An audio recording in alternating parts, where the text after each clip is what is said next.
salaamaaleykum wa rahmatulah amatina mbégte di leen dégtal émission bi mag bi nga xamante ni dañ koy def chaque 15 jours ci Galaxy TV Sénégal tey jii nag dibéer fukki fan ak juróom-benn novembre 2025 le point avec dafa gàddu ay bagaasam dem ba Ndakaaru waaye bi ñu fa demee doomu Tëngéej lañ fa fekk fas yéene waxtaan ak moom mu di rek koo xamante ni acteur de développement la te dafa yëngu ci wàllu politique ci wàllu syndicat yu bare yoo xamante ni incha allah ci biir émission bi daañu ko waxtaanee ci gàppuk juróom fukki simili jàpp waxtu mu di monsieur François Babacar Touré monsieur Touré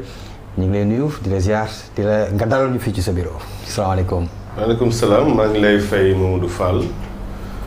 di la nuyu di nuyu sa technicien yi nga àndal. Même occasion aussi me nuyuwaale les téléspectateurs et téléspectatrices de Galaxy TV,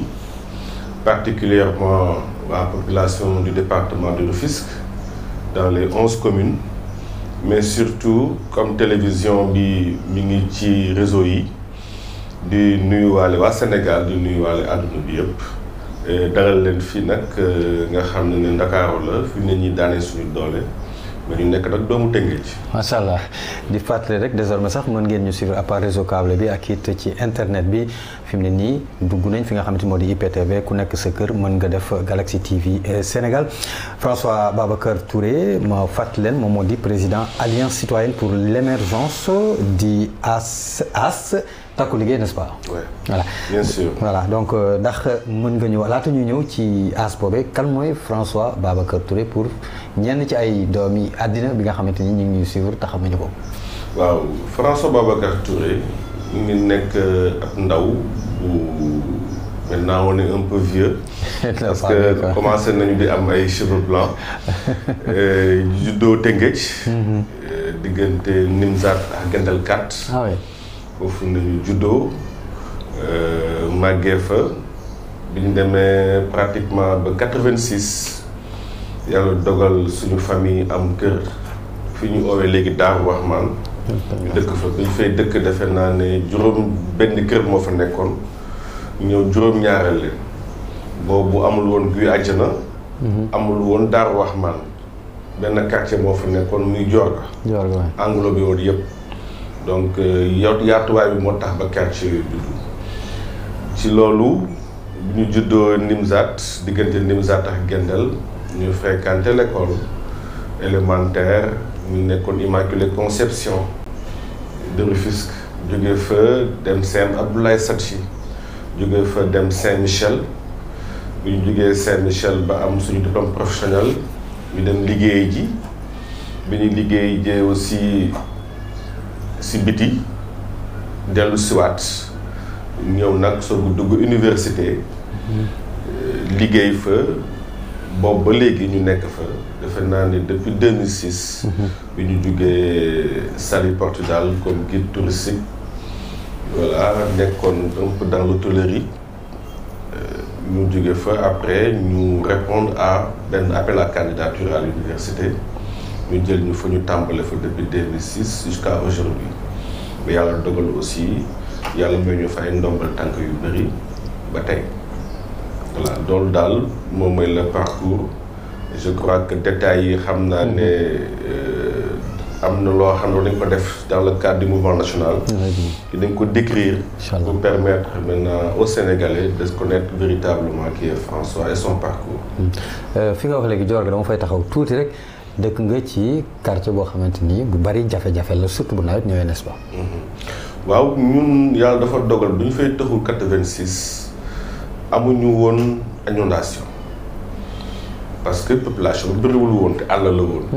y avait pas de courant y avait pas d'eau amul ndox amul courant. ay jaabal ba rek moo amoon. waaw dem jaabal ba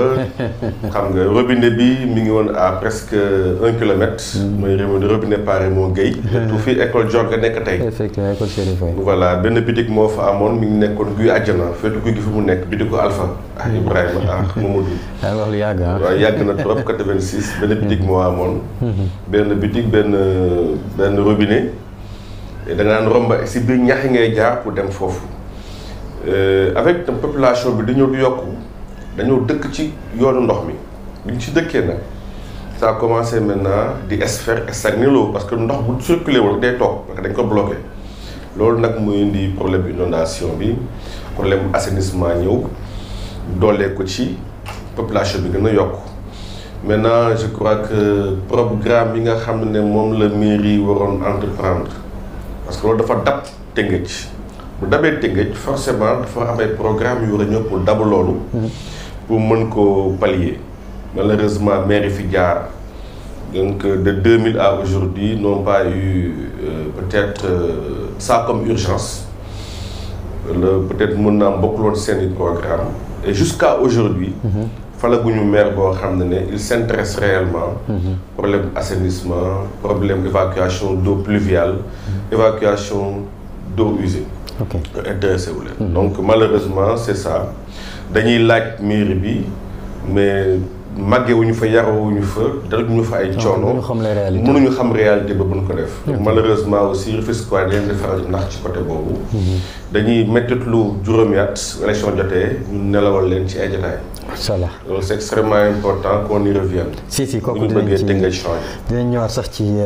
pàcc bi nga xamante ni dama ko tijji woon benn brèche la rek waaye dañuy ñëw nag ci li nga xamante ni moo ñu fi gën a tax a ñëw mu di mouvement bi nga xamante ni moo di As Takku Liggéey di mouvement national alliance citoyenne pour l'émergence ndax mën nga ci ñu ci ñëwal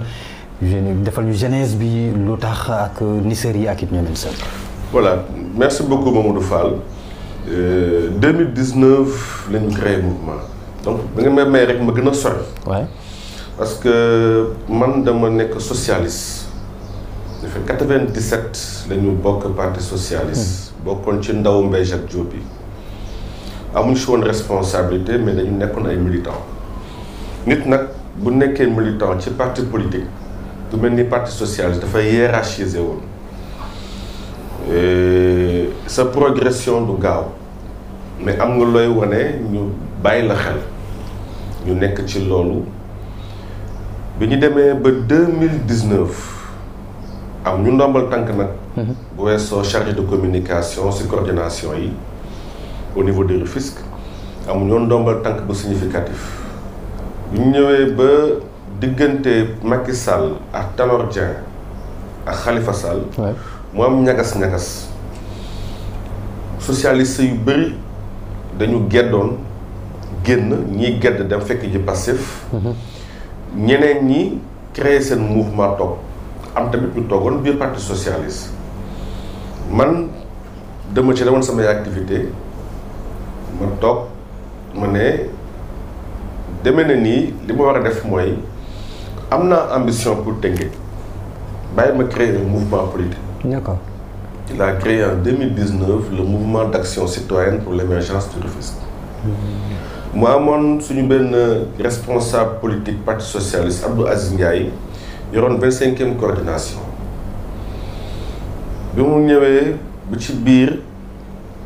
mu abandonné cette coordination ay mag seet si ma ñoom dañu bëggoon yow nga yor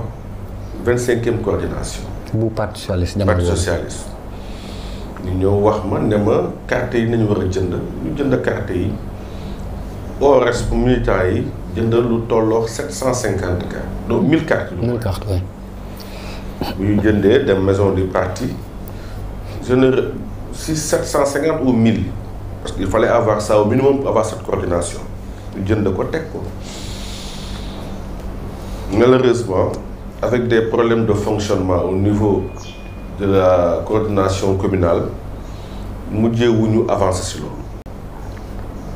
mais néanmoins comme amoon naa mouvement bu ma créé woon ñu bëri uy si woon ma si ma continuer ak mouvement bi ñu dem ci élection locale si 14 candidats yi nekkoon au nord je crois ñu jël ci 3e. D'accord. ginnaaw Yewwi Askan Wi ak Benno Bokk Yaakaar. malheureusement amuñu woon kenn amuñu woon une grande coalition comme Benno wala yooyu ñu ñoo nekk le seul candidat boo xam ne amul woon coalition bu mag te amoon 3000 voix. presque donc loolu mooy nekkoon la première participation du Maser ñu ñëw jël ñetteeli place bi Yewwi Askan Wi ëppoon nañu 30 partis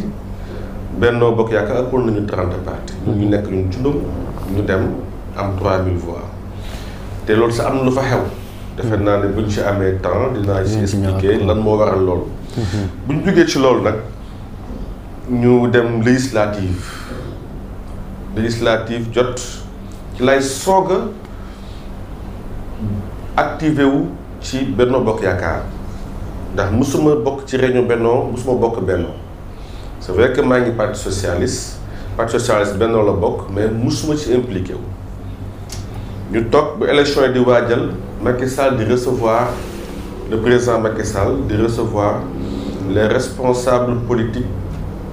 yoo xam ne seen parti yi bokk nañu Benno li mën ko sama tur ci biir comme xamoon na ma ci syndicalisme aussi boole ñu mu dalaloon wante mu ne ma dama bëggoon nga coordonné Benno Bokk Yaakaar élection législative bi ñu jëm. c'est en 2019. non élection législative. législative yi di ñëw. en 2022 je crois. Ouais. mu ne ma comme jotoo nekk maire bés bu yàlla dogalee nga gagné au niveau de la coordination ñu utaloon ndombal tànk boo xam ne di nga mën a dimbali waa Tëngéej. ne ko loolu baax na j'en ai parlé avec les responsables ñu d'accord ci ñu dem. bi ñu demee malheureusement foofu laa rendre compte que la plupart dañu nekkoon ak man jamono yooyu ñu ngi bokkoon Pastef man su ma soxlawee François ñu taxaw mais bu parti soxlawee dañuy dem. kon booba yow jàppoo ci dara. bu ma demee nag législative foofu laa comprendre ne donc plus de 60% de mes responsables ils étaient du Pastef. Ah ouais. Et ils me l'ont dit après ne ma saa yoo soxlawee maire yu ñëw taxaw ndax xam nañ la ñoo màggandoo ñoo yarandoo. mais bu parti ootee seen parti lañ jëm. loolu moom métti na di. noonu présidentiel jot ñu jugaat encore ne comme ànd nañ suñu compagnonnage ak Macky Sall li ñu diggaale woon mooy législative te législative bi dem nañ ci jeex na kon ñun nañu tànnal suñu bopp bi ñu xoolee ñi nga xam ne dañoo des ci mouvement bi te topp François xooluñu idéologie xooluñu dara ñu proposé neneen Khalifa Sall daf ñu seetsi sàkku woon pour ñu jàppale ko ci présidentielle yi te suñu contrat ak Benno jeex na législative nañu digaatle woon à la place de la mairie qu'on n'a pas eu ñu remplacer ko ak benn poste PCA wala directeur pour mën a dimbali waa gox bi parce que li ñu intéressé mooy dimbali gox bi. dem nañ ci waa Tëngéej topp ñu ci ñoom it continué nañ seen yoon ñu ngi continué suñu yoon ñu xool ñu ne kon taxawu Sénégal mën nañ fa dem taxawu Sénégal présidentielle bi. yàlla dogal na guddi yoo ñu toll lu dul Pastef ak Ousmane Sonko kenn du ko dégg. ñu dem vraiment avec un résultat boo xam ne à Rufisque qui était honorable mais qui nous a pas permis vraiment de gagner au niveau du département. bu ñu ci jógee nag ki laa ne la force bi ma am politique du Tëngéej c'est au niveau national. D'accord. ndax sur le plan syndical ak sur le plan social ak sur le plan politique ma ànd yàgg ànd ak nit depuis 97 di politique sama tour ak sama base tas na ci dëkk bi. kon faw ma créer un mouvement national te comme xas naa ba tuddee Masseer te dàkkantale ko waa Tëngéej. mënuma kaa wocc di ko def national naa ko bàyyi waa Tëngéej moo woo ay mag ne leen kan ngeen gis ne man su ma fi nekkatulee ci mouvement bi mën na maa wutu ñun ñëpp ñu ne ma Gérard Diatta. Nino Gérard Diatta. mooy xale boo xam ne topp na la am na parcours jàng na te am na jàmm ak nit ñi te mag yëpp nangul nañ ko ndaw yi nangul nañ ko jigéen ñi nangul nañ ko noonu ñu yëkkati mouvement Masseer jox leen ko. waxtaan ak suñuy nit ñu nekk dans chaque département du Sénégal dans chaque région du Sénégal ñu mettre en place depuis janvier 2025 du moins ñu mettre en place AS Alliance citoyenne pour l'émergence takku liggéey. macha allah loolu moo indi maintenant cette situation là. waa Tëngéej ji man ci laa bokk. maa ngi bokk Maser ba tey. am seen yëf waa Tëngéej waaye nag yaatal nañ nag au niveau national. ubbeeku nag pour ñëpp quel que soit le parti politique quel que soit les coalitions ñu ngi nekk di waxtaan ak ñëpp parce que li ñu amal solo mooy le devenir du Sénégal en commençant par defaral ndaw yi ak jigéen. macha allah mais lan mooy c'est très important jeunesse bi mooy leer na début bi ba fin njuuj njaay dégg njuuy yi am ci biir ak ñi nga xamante ni da nga leen jàpp woon ay xarit ak mbokk ndeke am na fu ñu tafu woon di ba noppi di ñëwee rek def xumbaay mbambaay moo waral ma ni lan mooy différencier AS takku liggéey ak yeneen mouvement parce que mouvement yi bari nañ surtout Tëngéej qu'est-ce qui fait la différence. maintenant AS c'est un mouvement national qui a comme objectif nekk un parti politique. et pourquoi mënoo woon tëb ak li nga fi wax nii yëpp taxawal parti politique. voilà léegi parce que xam nga un parti c'est une proposition qu'on fait à l'opinion aux citoyens da ngay am sa projet nga am sa yéene da nga koy soumettre les personnes et au fur et à mesure ngay xool ban taxawaay lañ ci am ak lan nañuy récupérer ce projet que tu as. commencé nañu ci un mouvement politique Tëngéej bu ñu fa ñëwee pour Tëngéej li fa amoon ci ay mouvement ëpp nañu defe naa 1000. mais benn mouvement moo ci am dayo bi ñu am moom dong moo ko ci am ñeneen ñi ay parti politique wala coalition mais y a même pas un parti qui est parti seul ci local am lu ñu am donc kon le mouvement Maser s'est imposé comme le premier mouvement du département de Rufisque. C'est le seul mouvement qui est parti aux élections jël troisième amul beneen donc kon réussir na entrain kon bu suba bu ñu ci boolee ay coalition dugal ci yeneen force kon ce qui est sûr mooy que on aura au moins la ville am aussi les communes loolu moom mooy le premier constat. Mouvement national bi nag aussi dafay ñëw adossé wu ci lépp luy mouvement local mouvement locaux yi nekk ci suuf. bu ñu ko agrégé ànd seex AS avec les autres partenaires les autres partis partenaires ñu boole ko pour en faire une grande coalition au niveau national pour dem élection locale yi jëm bu ñu paree nag xam naa ñàkkul ñu jubal mun na am élection législative anticipée ñu waajal ko aussi ndax gis ngeen ni dëkk bi demee. baax na ku nekk waajal sa bopp. waaw waajal sa bopp si jàmm ndax liñ jëm ku nekk war ngaa taxaw pour jàmm continuer di sax Sénégal ak Congo. yaa ko wax yaa tuddi brèche boo xamante ni du ma ko romb. te duñ ci wax pour dellusiwaat biir waxtaan wi nga dégg wala nga jort ni sa analyse ni bu ñu deful ndànk nañ dem ci ay élection anticipée ñu gis nag ni temps yi dëkk bi yëngatu na bu baax a baax diggante le président du PASTEF Ousmane Sonko et le président d'honneur du parti PASTEF nekk ba tey président bu Diomaye président coalition Diomaye président coow li bari na trop sa jàngat par rapport ak situation boobu en tant que président bu AS Takku Liggéey. boo bëggee jàngat li xew tey ci politique bi foog nga xool fu sori ñun dañu nekk ay jeunes démocratie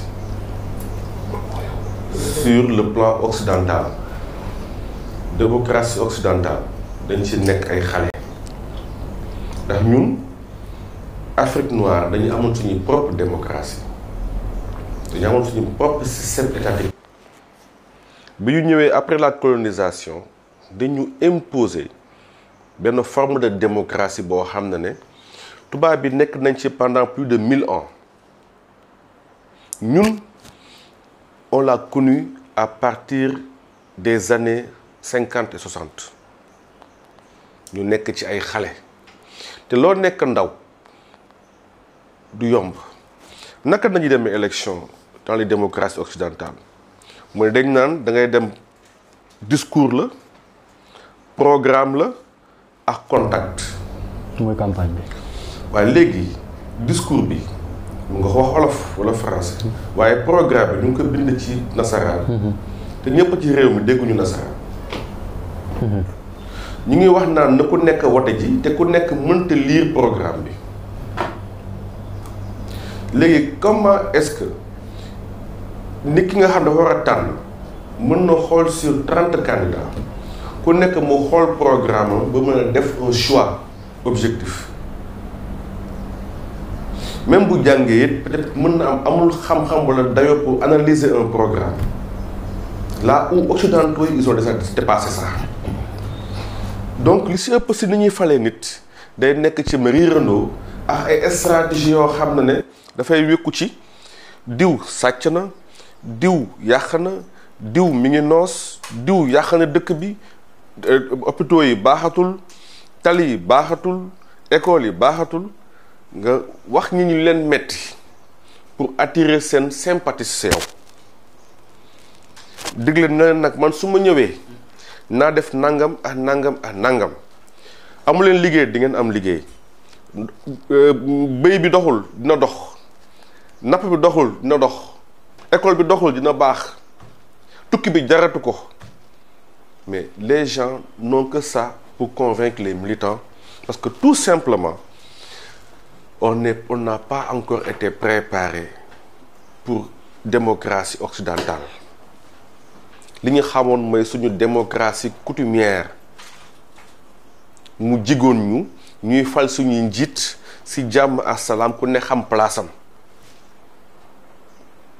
léegi nag dugal nañu foo xam ne ndaw lañ ci on vote mal on choisit mal ça veut pas dire nag nekkul ne ñi ñuy fal néew ñu baax néew ma ñi ñuy fal amuñu programme. mais 54% du voter mal. non je dis néew ma ne ni ñuy voté de 1960 ak léegi ñiy voté ñii ñëpp vote bi baaxul dama ne mais on vote mal parce que amuñu appréciation bi ñu war a am la critique qu'on doit avoir selon les programmes amuñu ko léegi nag ci forme boobu nag ñu nekk ba ku nekk jafandu ci ba ku nekk góorgóorlu ci ba xam nu muy communiquer ba ñu mën a dégg message am guddi yi ñu toll Pastef moo fa teg tànk opinion publique bi ñi ci ëpp dañoo jox nopp Pastef ak Ousmane Sonko. Aujourd'hui, Sonko n'est pas seulement un homme politique qui a la majorité présidentielle, mais c'est un phénomène politique. Parce que c'est quelqu'un dont sa personnalité dépasse le Sénégal. C'est quelqu'un koo xam ne tey ñu ngi koy gëstu di ko càmbar ci bitim réew xool bonne façon nit la naka la mën a réussir ba engagé lu mën a engagé ci ay mbooloo ba ñu jaral leen lu nekk te loolu gisuñu ko de 1960 à maintenant xam nga ne Senghor du morom Ousmane Sonko ci dayo Abdou Diouf waxi noppi Abdoulaye Wade waxi noppi waaye mbooloo ak cofeel bi ñu jàppee Ousmane Sonko jàppee wuñu ko ñooñu ñëpp.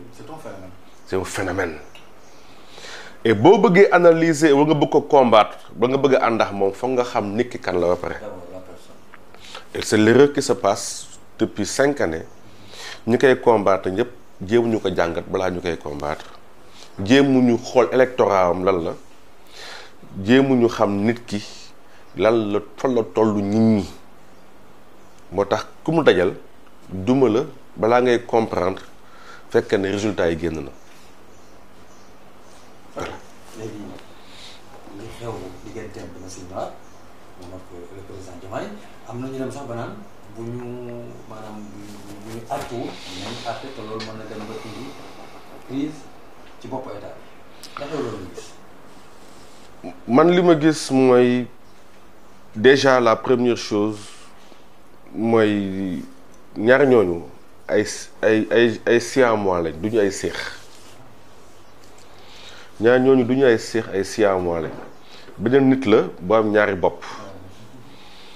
boo nee bëgguma gis nit bu am ñaari bopp damay dagg benn bopp bi moitié nit ngay am te boo matul sax ñàkk nit ki en tant que tel moo tax je crois que muy opposition mu ñu féetee pouvoir amuñu intérêt tas diggante boobu parce que le Sénégal moo def le choix pour la première fois en Afrique d'élire un tandem ñaari nit Sénégal mu ñu risque boobu c'est nous ni ku nekk aussi tu prends tes responsabilités doomu aadama bi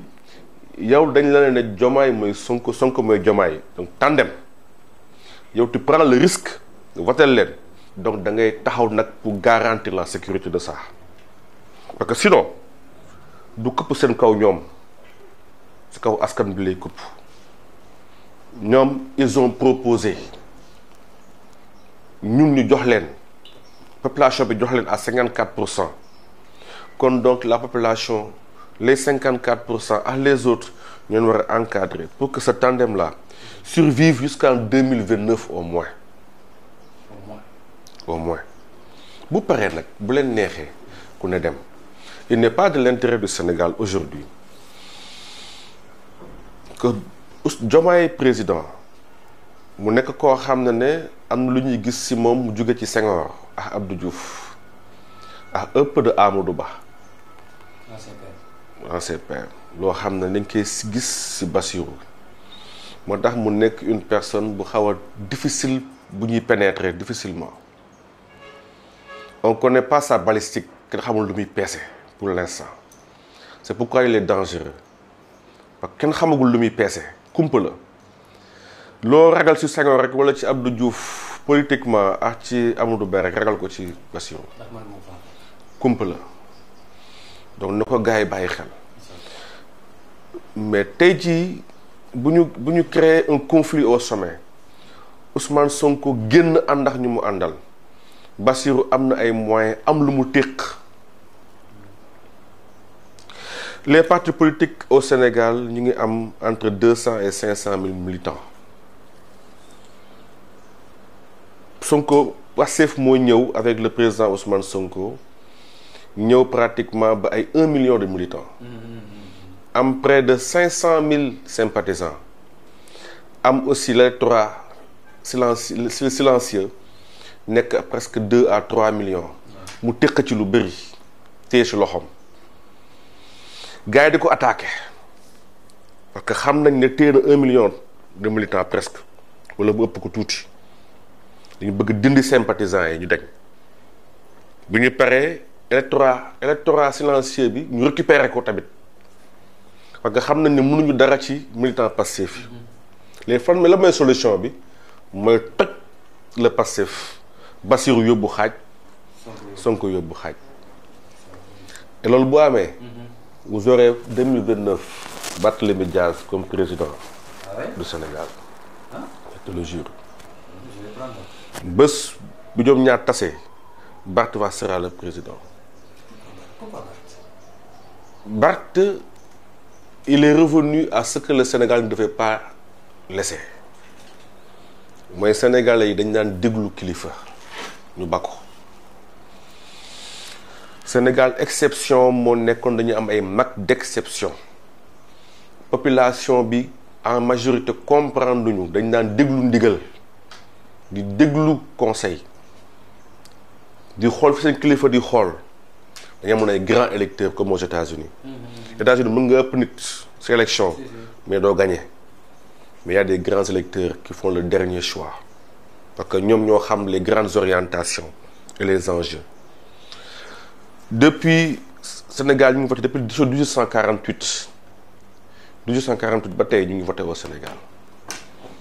élection législative il fal député Senghor ba mu soxlawee réew mi dafay wax ak les chefs religieux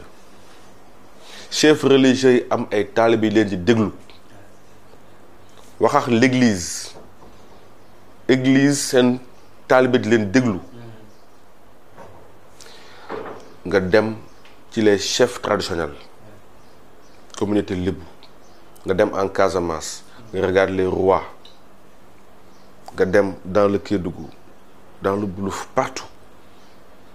nga dem Fuuta wax ak les chefs religieux nga agrégé loolu wax ak intellectuels yi boolewaat ci wax ak jigéen ñi wax ak ndaw ñi ku nekk def wàllam ñu ne askan bi ñëpp doole ci askan bi ci baat ne leen nañu xool diw ñu topp loolu ñu dem ba jëmmi jamono ñu ne ñu kilifa diine yi nañ yem ci diine ba on ñu ngi glisser vers la Révolution française 1789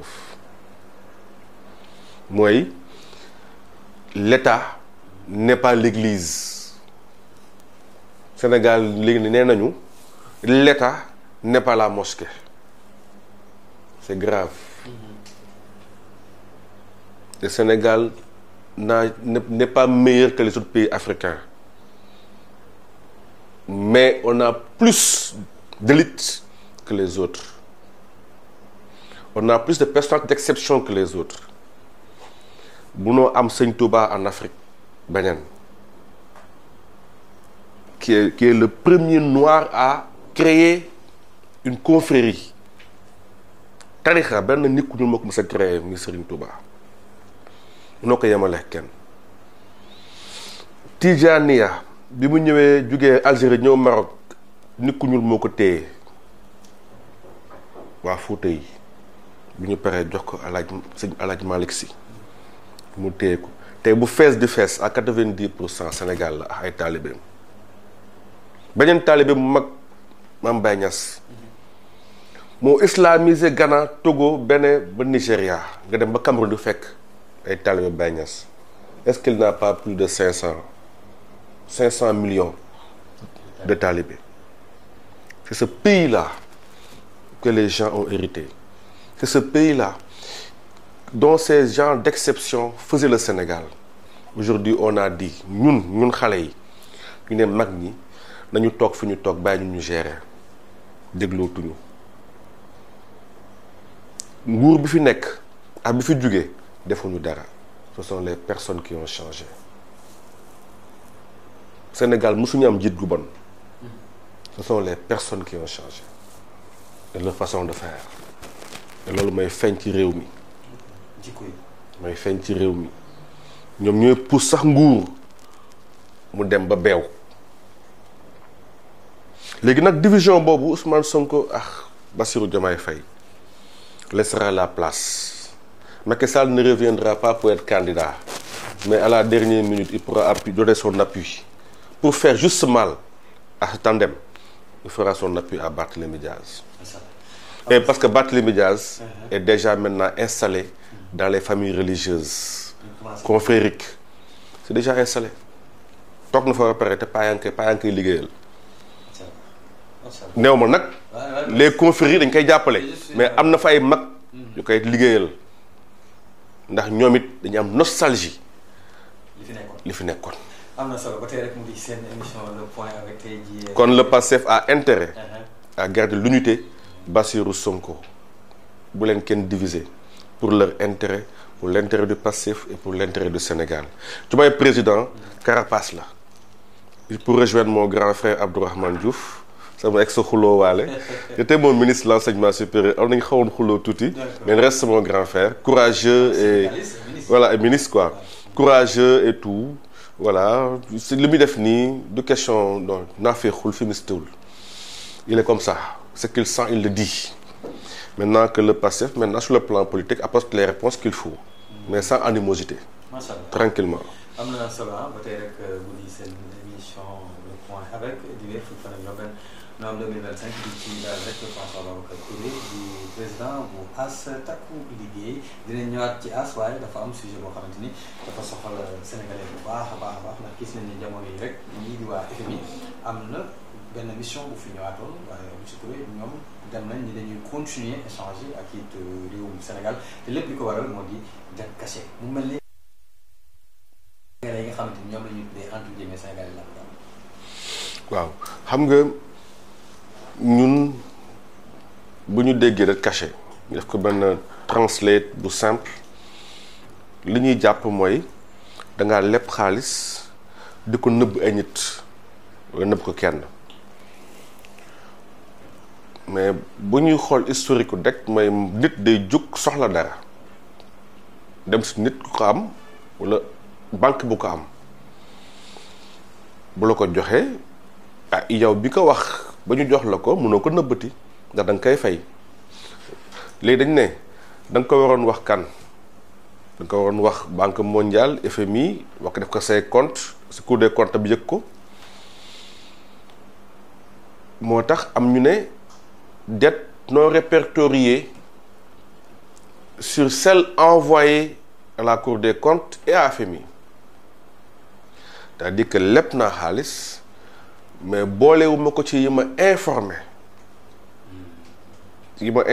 FMI informé BCEAO wala informé Cour des comptes wala peut-être IGF ça dépend le fait que informé wu leen ndax loolu nébuleuse la li tax joxuma leen ko am na loo xam ne su ma waxee lépp am na lu may xaar ci xaalis du ma si jot te bor bii maa ko leb même bu fekkee si beneen anam la dinaa ko fay waaye su ma ko boolee ci bii day wàññi sumay possibilité pour ma jot xaalis pour financer sama développement te ay ndaw laa yor yoo xam ne dañoo soxla liggéey yor ay mag yu soxla faju yor ay ndaw ay xale yoo xam dañoo soxla dem école war a cotiwaat sama investissement pour développement est-ce que nekkul loolu stratégie boobu ndax boo nëbbee te wax ko fay amul sens donc da koy nëbb te wax ko fay amul sens donc boo ko nëbbee rek dara tax ba nëbb ko pour ñu bañ na doo si loxo ndax da nga koy nëbb parce que amul leneen looy bëggoon mu ñëw te boobu ko waxee lépp du ma jot loolu naa continuer di fay li may fay ñi ma diggaat leel waaye li nga xam dette publique la à l'extérieur moo wax leen li laa am lii man naa xool du ma ko lijjantee pour mën a continuer di jot xéwal yi. comme li nga wax rek ku xam fu ñu xamee fu ñu doy nguur gu bees gi ñëw ne déet da ngeen waroon wane lii nga xam ne entreprise parapublique ñoom moom nañu lépp Senelec Petrosen SAR feneen ak feneen la ñuy leb ñoom pour seen développement pour yokk ay centrale peut-être centrale électrique pour Senelec ñi leb SAR pour développer seen infrastructure de pétrole ak gaz bi ñu am li ñuy leb Petrosen pour financer un peu la recherche loolu yëpp ñoom banque bi leen ko lebal xam ne ñoom mën nañ kaa fay waaye dañ naan nag état def garantie si toutefois ñu am difficulté de paiement état ñoo fay ko donc la banque demande cette garantie là noonu même bu dee loolu sax boo da nga ko waroon boole ci biir ak yeneen c'est un choix def nañ ko lan la jur wax naa dëgg wane naa lépp waaye ki nga xam ne moom laa ko diggaat leel du ko wan sama bonne foi foofu na sax mel ni ko may sanctionné est-ce que gënul woon kon ma noppi ko continuer ni ma daan def te sénégalais ñoom ñooy jugé mais c'est un débat boo xam ne bu ñu war a bàyyi la jàll à autre chose parce que personne n'y gagne dette cachée dette non déclarée misreporting voilà tout ça c'est des termes yoo xam ne ça à la fin de la journée ça remplit pas le ventre du Sénégalais. Lambda il comprend rien taxul nga jënd sa plateau ceeb bu 500 taxul nga am café bu fukki dërëm taxu ko donc yëpp am na l'État a fait ce que le pouvoir a fait li mu waroon def opposition bi réagir nañu bu ñu continuer nii day gën a sof il faudrait que ñu ñëpp ñu taxaw ñu bàyyi ñu ne maintenant FMI nag ñu wérat nañ suñu biir ba noppi dafa yem léegi defal li nga war a def comme ça nga ubbi aussi la crédibilité parce que FMI da lay permettre nga am crédibilité pour yeneen bailleurs yi yow nañu ñoom nañuy xaar Club de Paris Club de Londres la Banque mondiale les autres pays ay Chine Turquie Arabie Saoudite et puis Sénégal waruñu jaaxle ci xaalis on a des relations historiques avec de grands pays avec de grandes organisations. Et on a les arguments pour jël xaalis foofu bu bëggee mën nañ ci xuus y a des moyens. Il y a des moyens. Par exemple, tu prends le cas ne Sénégal dañoo bëri bor bëri nañu bor ba pare avec crise 2021-2024 Sénégal économie dafa xaw a wàcc de li ko précédé Covid-19 bi ba ma fi nekkoon après ñu ñëwaat enchaîné waat ak crise Ukraine bi njëgu farine yu romb yéeg avec les dérivés de la farine donc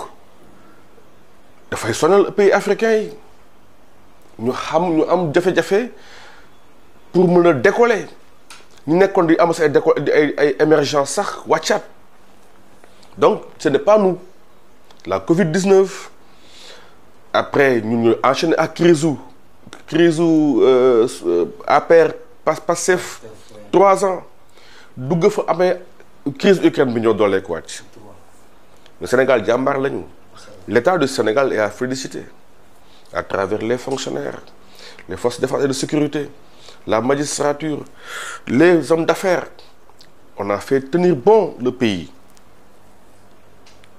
sur le plan économique sur le plan financier sur le plan stratégique sur le plan de la sécurité le Sénégal n'est pas tombé yeneen pays ñi fa jaar yëpp dañoo daanu dans la guerre civile wala dans la déchéance. Le Sénégal a tenu bon grâce à l'État. C'est un État que nous avons. Tu vois, ñu ne nga ne amoon na fi benn ñu baal dettu Sénégal dettu Afrique yëpp pratiquement les pays les plus pauvres bi Abdoulaye Wade di soog a ñëw au pouvoir les premières années. C'était le Vatican qui avait fait benn plaidoyer avec d'autres forces. Gars yi waxtaane ko ba ñu baal bor yëpp le Sénégal a un argument qu'aucun pays n'a Sénégal argument bi mu am benn dëkk amu ko le premier ministre ou bien le président day dem seeti ji l'archevêque de Dakar jóge fa ne ko gunge ma ci noces apostolique qui représente Vatican au Sénégal ne ko dañu bëgg a dem toog ak pape bi dañu bëgg a waxtaan ak moom ñu demee toog ak moom ne ko on est un pays à 90% ou 95% de musulmans musoo dégg jullit jug teg dara chrétien au contraire sax chrétien jullit bu ñu xëccoo dara jullit da ngay jox chrétien bi ndax bëgg kaa protéger. Ça c'est le Sénégal. Mais Sénégal c'est une exception que tout le monde sait lui il le sait le pape mais Sénégal boobu dafa am jafe-jafe dafa am lu fi jaar Covid-19 amoon benn crise politique 3 ans après crise Ukraine bi suñu économie daal lu ñu bëggoon léegi jël sa bâton de pèlerin dëkk juróom fukki dëkk yi gën a néew doole ci àdduna nga ñaan ñu baal leen seen bor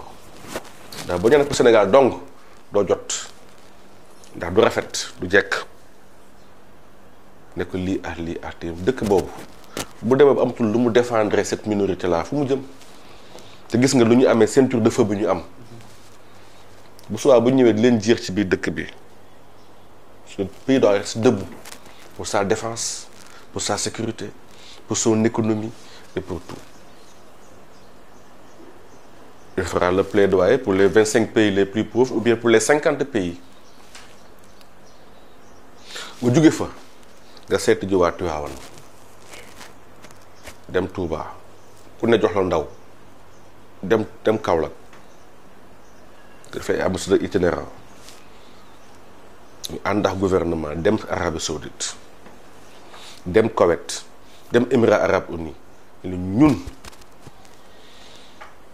diine bi jógee fii si yéen bu tasee biir Afrique ñun ñoo tax Serigne Touba tax Mame Baye Niass ak diw Alaaji Malick dëkk boobu noonu di joxe image bi gën a rafet ci diine ak ci tolérance te dafa am jafe-jafe lu ngeen ci mën est-ce que am na lu waa Tivaouane lu Maroc mënul defaral waa Tivaouane mënul nekk est-ce que am na lu Arabie Saoudite mënul defaral tey les confrères du Sénégal mënta nekk. Senghor il en a usé ba mu neex ko dem Abdou Diouf en a profité Abdoulaye Wade en a profité pourquoi pas eux bu ñu paree nag ñu arrêté lii Sonko daa waroon toog primature di oo les partis politiques de l'opposition kenn par kenn ku neex mu programme loolu bu la nee dama la soxloon pour ñu waxtaan ci dëkk bi ku nekk waxtaan ndax moom mu dégg nga dégg lu tere nag mu bàyyi yoon topp lu ñu topp mais parti politique yi dañoo bokk ci Sénégal da ngay indi li nga am si biti li nga am ci biir tamit nga jël ko ci xel ñi nga xam nag ne da nga jàpp ne def ay ñaawteef koo ci mën dimbali nga dimbali ko nekk defoon nga ñaawteef démb waaye kay corriger ko duñ la toroxal mais tu vas le corriger d'une façon comme ça et comme ça. C'est comme ça qu'on construit une nation, surtout une jeune nation comme le Sénégal. macha allah am na solo ñu ngi may signaler li ma dese ci waxtu bariwul mais dinañ dese nañu fukki simili lañu dese ñu ñëwaat nag ci takku liggéey. ndaxte am ngeen ay perspectives yoo xamante ni surtout ci échéance yi nga xam moom la ñu dëgmal Rufisque lan la ñuy xaar bien que c'est national mais Rufisque spécifiquement lan la ñuy xaar ci takku liggéey jëm ci échéance yi nga xam moom la ñu li ma leen di wax. benn exception rek laa ci bàyyi muy Mbaye ak Diop mais li ko dalee Maurice Gueye jusqu'à aujourd'hui maire de ville bu liggéey lu tax ñuy wax amul benn exception la am muy Mbaye ak Diop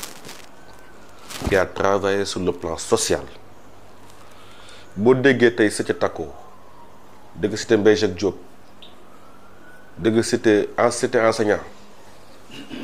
ba nga laal sax un peu après péage yu mooy première partie avant ngay gu kunu ngalam c'est Mbaye Jacques Diop moo toll moment mu ne képp kuy waa Tëngéej indil 50 000 francs ordre de recette ñu jox la suuf les gens n'y croyaient même pas nit ñi gëmuñu ko woon mu tagg foofu yépp may ko waa Tëngéej te tere boo fa laal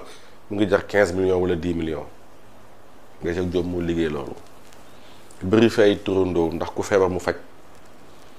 ku joxe ay bourse Sénégal ak extérieur waaye Maurice Gueye moo fi nekkoon moo defar canal bi c'est pas les blancs qui ont fait le canal là canal bi ngay gis c'est après inondation 54 lañ defar canal bi par Maurice Gueye foofu la léegi nouveau quartier sont nés Gendel Fass Nimzat Maurice Gueye liggéeyoon loolu. Il a été maire à 2 reprises avant indépendance après indépendance. Alioune Badara Mbengue aussi jàmbaar am na fu mu jaar waa Tëngéej mais depuis lors on a des hommes politiques qui gagnent pour gouverner mais qui gagnent pas pour travailler te ñun Tëngéej bu ñu rompul ak loolu du ñu mës a dem. Oh, y a aucun maire aujourd'hui à Rufisque boo xam ne mérité nañu réélire ko dañ ma baal nag amul benn maire boo xam ne mérité nañu réélire ko ndax assainissement nañu wax luñ ci def lu ci population bi defal seen bopp éducation les bourses écoles yi di fa joxe ay cantines xale yi di lekk les enfants yi handicapés accompagnement bi il y a toujours des problèmes dans les écoles poste de santé yi l'accompagnement des bàjjenu gox et des relais communautaires garab yi fa war a nekk l'accompagnement de la mairie est presque inexistant du moins nga ñëw ci sécurité et environnement on est dans un pays où il fait de plus en plus chaud.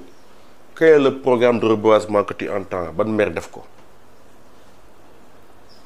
bu taw amee même boo mënul defar tali wala nga defar leneen mais nga indi fa ay gravats dimbali nit ñi des secours d'urgence amoo ko sa budget nga dem lijjanti ji ko tu ne dois pas tympaniser les gens pour demander la mairie te doo taxaw bu ñu amee problème naan sama dévolution très facile parce que les gens dañ naan li du cëru mairie waaye mairie ndaw la bu ñuy yónni mu wuti ji ay moyens donc on a une grande coalition qu'on va mettre en place et AS définiragul fan la jëm ndax opposition la jëm wala pouvoir lay àndal ñu ngi waxtaan ak ñëpp et les camarades nous ont demandé que dañu bàyyi waa AS takku liggéey mouvement bi choisir boppam fan lañ jëm. D'accord. On écoute les propositions pour tous les départements du Sénégal, pour les 14 régions et pour les communes ñu ànd ak ñoom donc loolu nekk na loo xam ne lu exceptionnel la et que ñu ngi préparer une grande coalition peut-être avec le pouvoir peut-être avec l'opposition ça dépendra mais AS sera présent élections locales yi dans toutes les communes du Sénégal bu soobee yàlla. Avant ñuy jeexal nag faw ma laaj la AS Takku Liggéey ban place la jox ndaw ñi ak jigéen ñi ci biir mouvement bi rapidement. La première chose mooy que mouvement bi ñu yoroon Tëngéej dañ ko bàyyi ay jeunes. bi ñu noo dirigé. mu nekk xale bu ndaw. ñu muy àndal yëpp ces centaines de jeunes yi ànd ak moom ce sont des enfants des jeunes yu entre 18 ans ba 30 ans. mais terewul AS am na comité des jeunes am national ñoom it au niveau de chaque structure mais ils sont plus des travailleurs parce que dañ ne baax na nag bu subaa des syndicalistes dirigent ce pays là. On a déjà des syndicalistes quand même. Voilà, il y a Bassirou,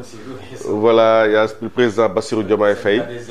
que je salue au passage, que je félicite. C'est difficile la fonction de président, mais il peut réussir. Mais aussi, en même temps, le président Bassirou, le premier ministre Ousmane Sonko, on admire son courage. Maintenant, il est envié de par sa force politique, donc il n'a qu'à faire attention. Pour kenn dugal ci un faux combat na del yoonam demain il aura sa place qu'il mérite bu soobee yàlla. Il y a un grand politique, je l'ai dit tout à l'heure, je le répète, en qui j'ai beaucoup de sympathie aussi, Barthélémy Diaz. Il est en train de semer les fondamentaux. Lorsqu'il aura fini de récupérer la masse silencieuse, une partie de la grande masse silencieuse, ñu gars yi éliminer les sympathisants de Pastef, on peut avoir des surprises en 2029. J'espère pour l'appel du pied. Pour Barthélémy. Non, je dis ce qui va arriver. Certains me disent que certains me disent que je suis plus vers Pastef, Sonko et Diomaye. Mais je dis ce qui va arriver. Ce sont les deux groupes yoo xam ne foofu nañ jëm. Et donc ma ne waa Pastef bu ngeen xaajatloo Barthélémy dem Barth bu continuer nii mooy nekk président donc je vous remercie Mamadou Fall. amoon naa mbégte di la dalal di fàttali rek yow yaay jiitu Alliance citoyenne pour l'émergence AS Takku Liggéey. Merci beaucoup AS Alliance citoyenne pour l'émergence Takku Liggéey parce que boo bëggee émergence da ngay takku liggéey donc jot na ñun ñëpp ñu takku liggéey. Ndax l'ensemble des masses laborieuses ak les forces vives de la nation pour ñu am Sénégal meilleur mais surtout mu commencer par Tëngéej meilleur parce que aujourd'hui Rufisque est devenu une zone dortoir. Le développement est parti or qu'on était parmi les 4 communes les plus développées du Sénégal. Malheureusement maintenant on est parmi peut-être les 40 ou 50e. Je vous remercie. Vive le Sénégal, vive Rufisque. jërëjëf mu doon rek seen émission Le Point avec équipe technique bi Adila ci àndaloon ak El Hadj ñoom laa ci àndaloon kon nag nee naa leen émission bi nii la da ngeen ñëw studio ñu def ko wala ñu fekk si leen waxtaan ak yéen ñi nga xam ñoo yore mouvement yi parti politique yi ak rek ñi nga xamante ni ñoo leen borom barke leen def social rek ñoom it seen émission bi yéen la fi nekkal di leen jox dig daje incha allah di jaajëfal Cisco bu baax ci wàllu coordination bi man jox daje incha allah fii ak ñaari ay bés asalaamaaleykum wa rahmatullahi taala wa barakatuh.